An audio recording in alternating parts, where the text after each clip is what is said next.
నమస్తే friends, welcome to my channel Vishrut vlogs. ఈరోజు మన కిచెన్లో ఎంతో టేస్టీ అయిన పండు మిరపకాయ నిల్వ పచ్చిని చూపించబోతున్నాను. చాలా ఈజీగా చేసుకోవచ్చు. ఈ సీజన్లో దొరికేటువంటి పండు మిరపకాయలు మార్కెట్లో చాలా విరివిగా దొరుకుతూ ఉంటాయి. ఎంతో టేస్టీగా ఉండే ఈ పండు మిరపకాయల పచ్చడి చేయకపోతే ఎలా? నేను చెప్పే ఈ కొలతలతో చేస్తే పండు మిరపకాయల పచ్చడి సంవత్సరమైనా నిల్వ ఉంటుంది ఫ్రెండ్స్. ఈ పచ్చడి కోసం అరకిలో పచ్చిమిర్చి తీసుకున్నాను. మనం ఎప్పుడైనా పచ్చడి కోసం ఫ్రెష్గా ఉండేవి తీసుకోవాలి.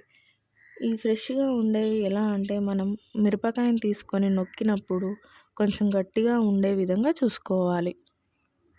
ముందుగా వీటిని నీటిలో వేసి శుభ్రంగా కడుక్కోవాలి. కడుక్కొని బాగా కడిగాక వీటిని ఇంకొక ప్లేట్లోకి తీసుకోవాలి.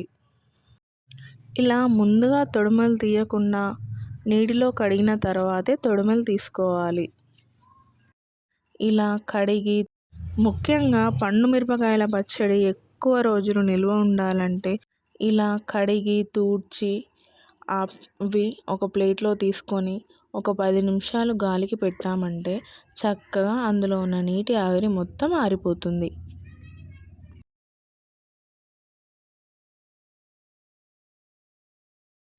ఇప్పుడు వీటికి సరిపోయేంత చింతపండును తీసుకోవాలి. అరకిలో పండు మిరపకాయలకి 100 నుండి 120 గ్రాముల చింతపండు అనేది అవసరం అవుతుంది. మనం చింతపండును ఇందులో కడగం కాబట్టి ఏమైనా డస్ట్ అంటే ఏమైనా నారాలు కానీ ఏదైనా పొట్టు లాంటిది ఉంటే శుభ్రంగా క్లీన్ చేసుకోవాలి. మరో పక్కన స్టవ్ ఆన్ చేసి ప్యాన్లో 1 టేబుల్ స్పూన్ మెంతులు తీసుకోవాలి. వీటిని దోరగా వేయించాలి. ఇందులోనే మరో 2 టేబుల్ స్పూన్ల ఆవాలు తీసుకొని వీటిని కూడా దోరగా ఫ్రై చేయాలి. వీటిని గిన్నెలోకి తీసుకొని పూర్తిగా చల్లారాక మాత్రమే మిక్సీ పట్టాలి. ఇప్పుడు మనం పక్కన పెట్టిన మిర్చిని తీసుకోవాలి. వీటిలో ఉన్న నీరు పూర్తిగా ఆవిరైపోయి ఉంటుంది. ఇప్పటికీ వీటిని చిన్న ముక్కలుగా కట్ చేసుకోవాలి. ఈ చిన్న ముక్కలుగా చేసినటువంటి మిరపకాయల్ని మిక్సీ గిన్నెలో వేసుకోవాలి. ఈ మిక్సీ గిన్నెలో వేసుకొని కచాపచాగా మిక్సీ పట్టుకోవాలి. మరీ మెత్తగా మిక్సీ పట్టకూడదు. ఇదే మిక్సీ గిన్నెలో మిగిలిన పండు మిరపకాయలను తీసుకొని అందులోనే నారాలు తీసేసినటువంటి చింతపండును మరియు కొంచెం పసుపు, 10 నుంచి 15 ఎల్లిపాయలు, రుచికి సరిపడేంత ఉప్పును తీసుకోవాలి. ఇవి మిక్సీ పట్టండి.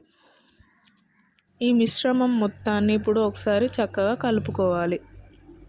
ఈ మిశ్రమంలో గ్రైండ్ చేసినటువంటి ఆవాలు, మెంతుల్ని మిక్సీ పట్టి ఆ పొడిని కూడా ఇందులో కలపాలి.